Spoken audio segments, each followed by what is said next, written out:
Greetings, you're listening to Exploring Boys Education, a regular podcast produced by IBSC that examines current issues affecting boys, teachers of boys and boys' schools. I'm Tom Batty, Executive Director of IBSC, and it's a pleasure to welcome you to another episode. In this episode, Bruce Collins, IBSC Director of Membership Engagement, interviews Chris Ekron, formerly Head of Sports Performance at IBSC member school Bishops in Cape Town. Chris is now lecturing in sports management at the University of Cape Town and is co-founder of Playbook Ed.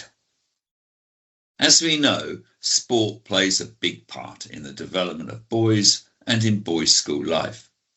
It's a key lever for growing good people and uniting school communities. It develops individual and group skills and provides opportunity for affirmation and friendship. How then can a commitment to high performance best serve such goals? The conversation with Chris explores why high performance in boys' school sports needs to shift from Saturday match results to a holistic model that places the whole boy, not just the athlete, at the centre of every sporting programme. Before you listen, here's what's coming up in IBSC programming. The online class, The Resilient Boys, Skills for Success in School and Beyond, runs from the 13th of April to the 3rd of May. 3 Ideas Labs start in April and May, focusing on communicating the value of boys' schools, middle leaders in boys' schools, and librarians in boys' schools. The IBSC Australasian Regional Conference takes place from the 3rd to the 5th of May, jointly at Prince Alfred College and St Peter's College in Adelaide, obviously Australia. And the 2026 IBSC Annual Conference will be held between the 29th of June and the 2nd of July at St Stithians College in Johannesburg, South Africa. More information, as always, is on the IBSC website, where, of course, you can register for all these and more events. Now, over to Bruce and to Chris Ekron. I'm really excited to be talking to Chris Ekron today from Playbook Ed. Chris and I first encountered each other through IBSC circles.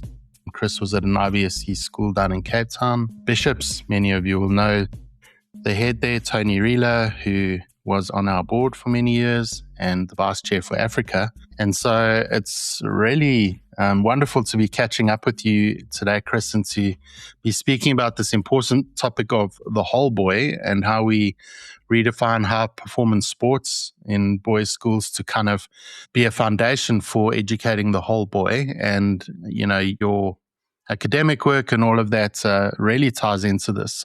Before we get onto the topic per se, I'd love to just hear a little bit more about you. You know, who is Chris Ekron?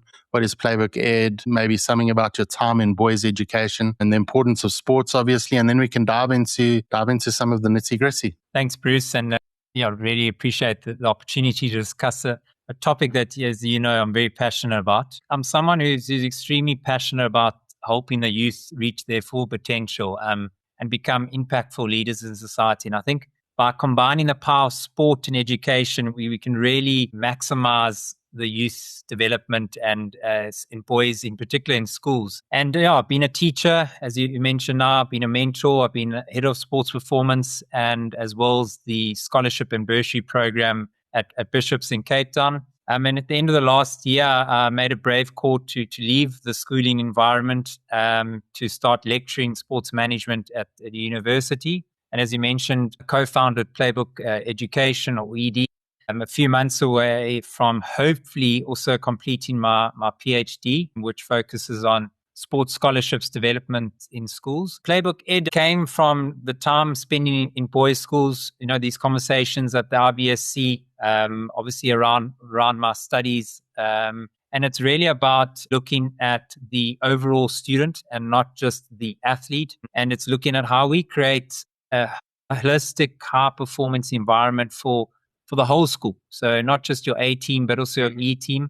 And it's a blend of online courses, presentations, workshops at schools, consulting, and then we have our school sports summit in October in Cape Town, which I'm really looking forward to. And our mission is really to provide sports education for the schooling space. And I'm sure we unpack it a bit more as time goes on in this podcast, but it's something that I'm really passionate about. It's something that from my work in a school environment, also my studies, it's been centered around developing the overall student, the dual student, and not just one element of him. I love that, Chris. And maybe that's where we could start, with the person, the student, the boy, and talk a little bit about the philosophy behind your thinking and your experience. And so if you were to look back on your experience, particularly your time in a boys' school, how should we define or redefine that idea of high performance in boys' school sport? If we are defining our high performance sports program on our win on a Friday or a Saturday, and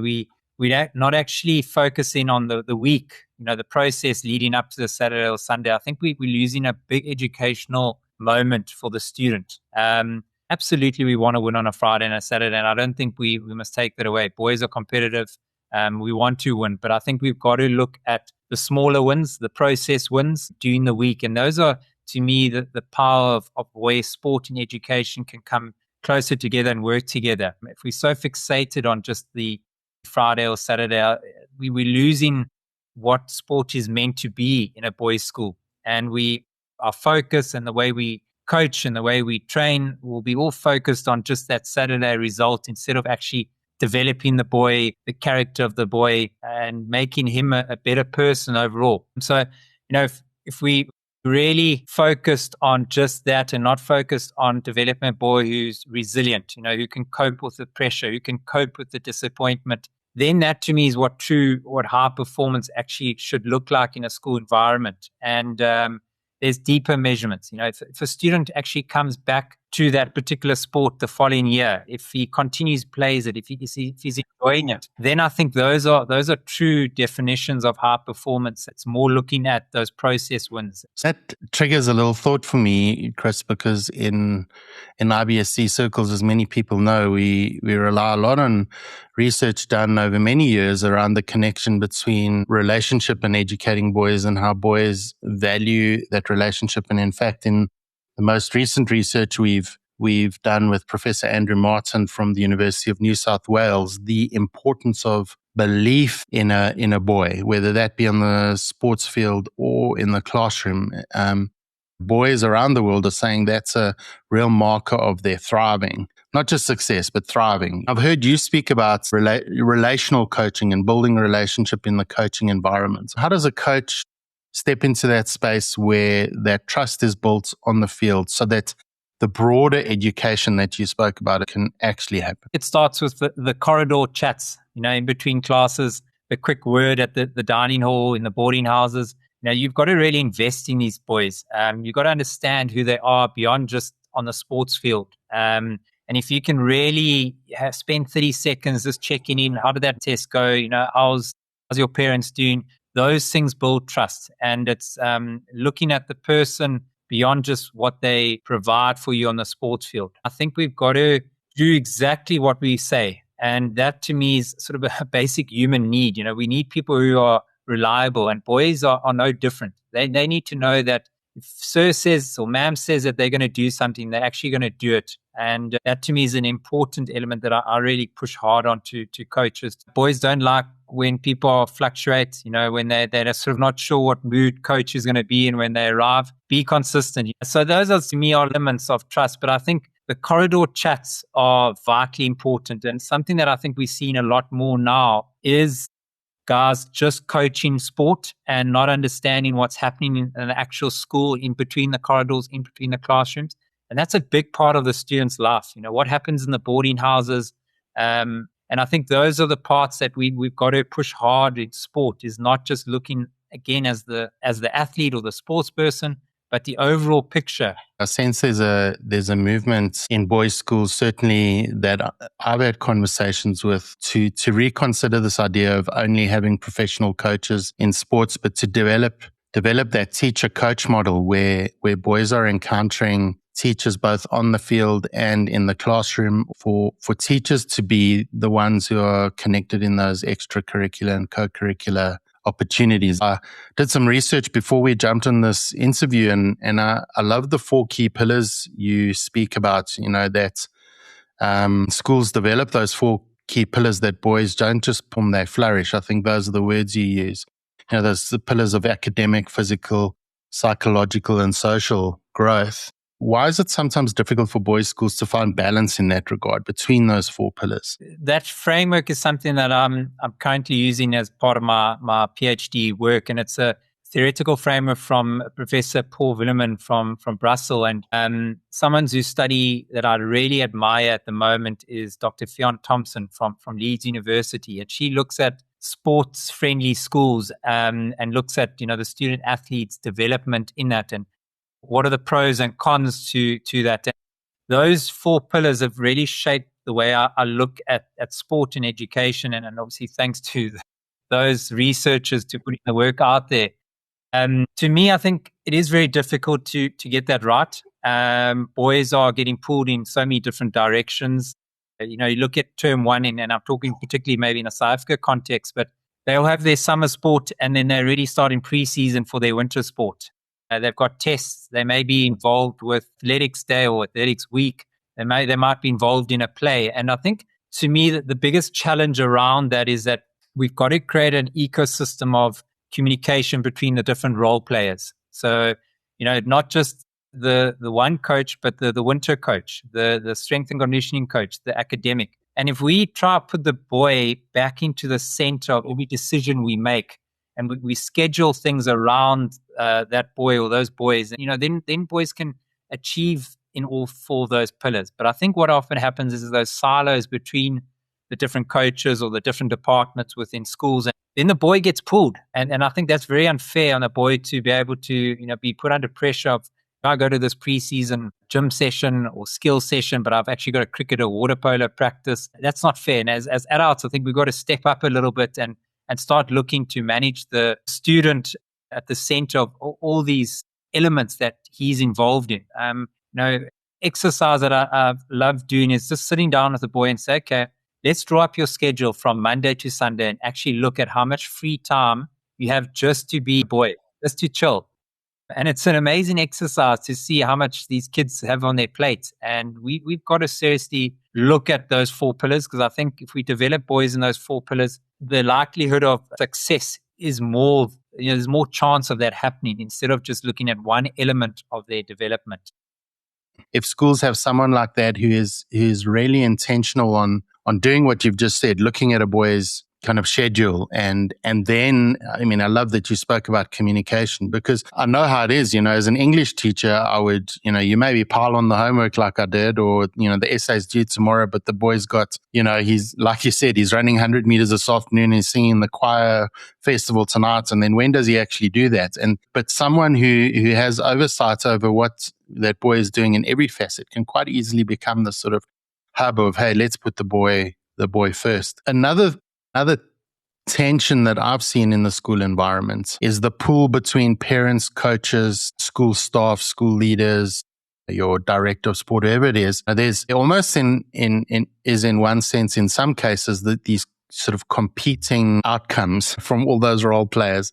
How do you keep parents, coaches, and staff aligned on what is actually best for the boy, like you've just spoken? That's always a tough question to answer, because there are so many different stakeholders within a school environment. And I think, to me, clarity is important. What exactly does success mean for you as a school, as a sports department, as a particular sporting code? And I think that, to me, is important. And then also to communicate that and say to parents, to old boys, this is what we are looking to achieve. This is our process to try achieve that. And I think transparency again and clear guidelines is key. Selection policies, what exactly are they? Expectations around students coming to training.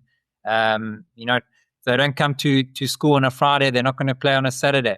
I think once we have that clarity and we define what success looks like within our environment, I think then is a less pulling from different directions. But if there's no clear guideline, clear process of this is what we're trying to achieve, then I think you are going to get a number of opinions. And again, I think going back to what we spoke about earlier is saying, okay, is this in the best interest of the students' long-term development, long-term growth? Or are we looking at short-term investments for this term or this year? Putting that center at the center of the decision-making and saying, is this in the best interest of his schooling career, but post-school? Then most likely, I think we, again, will probably hopefully have less of those tensions between the different role players. But it all comes down to clarity and writing it down and actually, stating to the different role players, stakeholders, this is what we're trying to achieve and this is how we're going to go about it. I think we've got to start doing that more when it comes to sport because, as we mentioned, rankings, live television, matches on social media, etc. There's a lot more pressure on boys and a lot more pressure on the schools, a lot more pressure on the coaches, and there's a lot to deal with in that space of school sport. And I think a good clarity session is always important when it comes to these discussions. Clarity and communicating that vision to the community is so important. I mean, we didn't even mention the pull sometimes that alumni, old boys have, especially as they invested in the achievement of a school. And I think just being clear about what it is that the school is trying to get out of their sports program. You alluded to the well-being of boys and that being central. I wonder, is there a tension between boys' well-being being a result of performing well or achieving? Or is well-being the foundation that makes that performance possible? Or is there an interplay between the two? I think to me, you start off with the well-being of any student. That needs to sort of be the foundation, and performance comes from that. If a kid is in a good space and you're helping him develop in these different elements, then I think, there's more likely of him to perform. And performance varies between different ages, different sports codes, and different teams.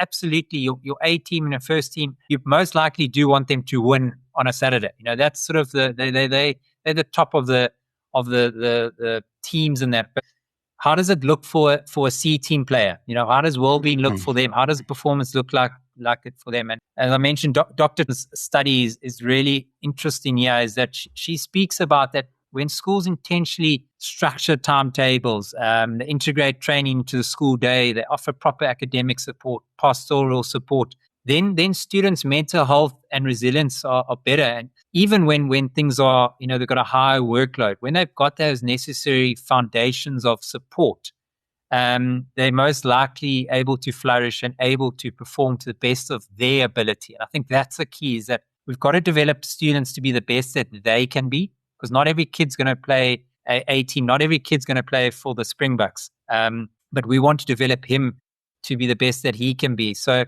creating that wellness foundation, going back to those sort of 4 pillars, has the best opportunity for that kid to achieve high performance or performance in his discipline, in his sporting code. So that to me is key, is to create that foundation and the necessary support to allow a kid to be the best that he can be. I love that. I'm reminded of when I was at St. Albans, particularly as a border housemaster, our rowing program at that time. I mean, how busy rowers are.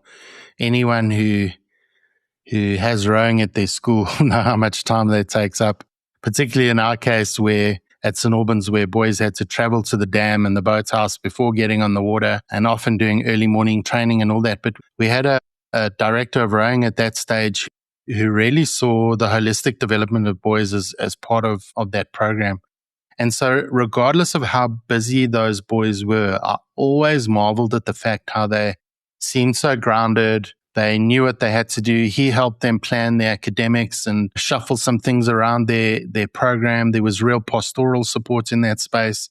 And so even though those boys were often the busiest in our school, even those who were not rowing in the first quad or the first 8s or whatever, you really got a sense that despite their busyness, they were really well looked after, and maybe that's the core. Another thing you speak about, I noticed on your website, is this idea of having a clear year-round system. Why would that be important for boys? What would that look like? And then, why is it important for a boy's emotional stability to have that clear annual system or program in place? It relates to the previous question around the boys' wellness and that. And I think if we have a clear structure, clear plan for the year, it does reduce the boys' anxiety, stress.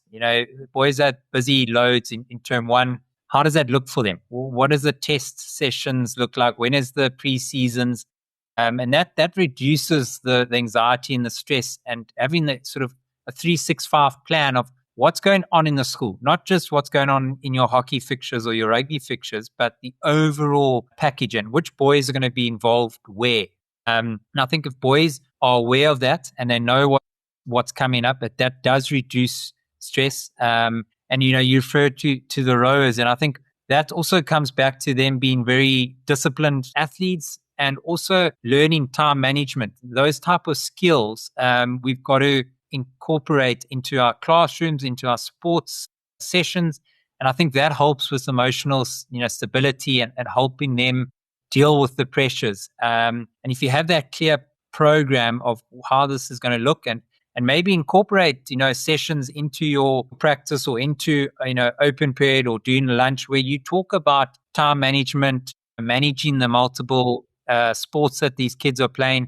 I think we've got to actually talk about those type of things instead of just thinking that the kid can manage it.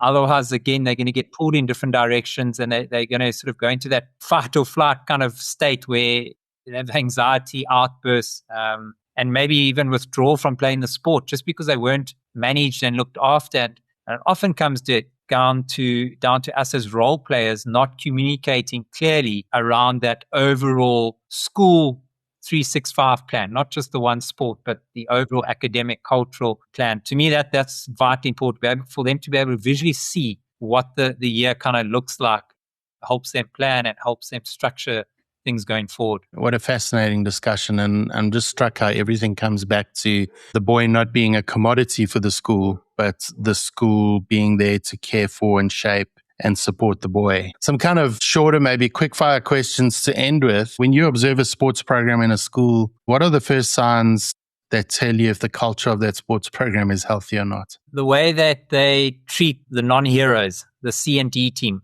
how's those programs look? How does that boy on the bench look? And the language of the coaches and directors are speaking. Is it about rankings or is it about development? I think that to me is key when it comes to that. So if you had to meet a student athlete that you engaged with at Bishops 10 years into the future, what traits would tell you that the sports program was a success for him? Because let's be honest, lots of boys have desire to go into professional sport, but very few of them actually translate that into reality. But Bruce, I think if a boy comes and greets you from across the road, I think then you've done a very good job. I think that's always a good mark, and it's one of the things my grade 6 teacher told me. But I think also, obviously, you'd love kids to continue being active and playing the sport, but life changes, other things come in, university, maybe family. But to me, it's about, have we incorporated the lessons beyond the player? So have they developed into good people? Leadership positions. Ultimately, has that sport developed a better person and, help them shape their career? And have they taken those lessons from our sport in their university life or their working life? There's that real thing of character development. If you look at how resilient a boy might be, you look at how boy might understand fairness, boy might overcome hurdles or failure. Those are all things that can be grown and developed and spoken about on the sports field if a coach is really intentional. So talking about coaches, what one simple habit do you think every coach should adopt to better support a boy holistically, his mental health, his well-being, those foundational things we've been talking about? Include the corridor chats as part of your routine. It can be 30 seconds just to check in beyond how he's doing on the sports field, just how's the classroom going? To me, if you include those corridor chats, I think it's one of the most powerful tools to get to know the boy, and they build trust, and they realize his coach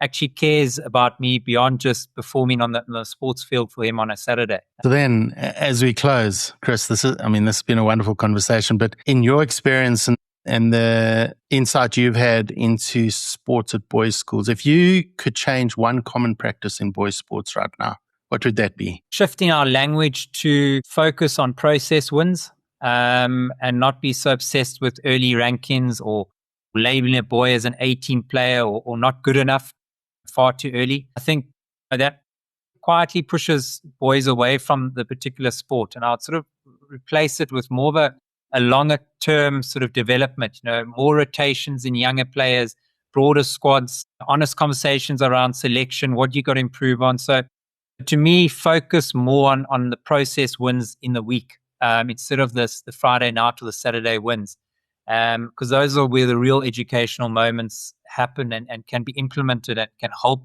boys grow and develop into good boys and good young men. I love how that final answer ties into everything our focus has been in this conversation, and that's putting the boy first and going from there. That the foundation of a great, even high-performance athletic or sports program is on making sure boys are well-rounded and well cared for. So all the best as you finish your PhD, Chris. With all your experience, we hope that you'll step back into a boys' school at some stage. But I know you're still going to have impact in that community. And so thank you for spending time with us on this podcast today. It's been a wonderful conversation. Thank you, Bruce. Thanks very much for the opportunity. Always love chatting about this space with you. Thank you. Chris Ekron's work with student athletes challenges us to rethink what high performance really means in boys' school sports. When we shift our focus from scoreboard to process, we unlock sport's true educational power, building resilience, character, and a lifelong love of participation. His message that a holistic, high-performance environment should serve every boy on the team sheet at all levels is one that resonates deeply with the boys' school commitment to educating the whole boy. Sincere thanks to Chris for sharing his passion, his research, and his vision for bringing sport and education in boys' schools closer together. Until our next episode, keep on championing boys' education.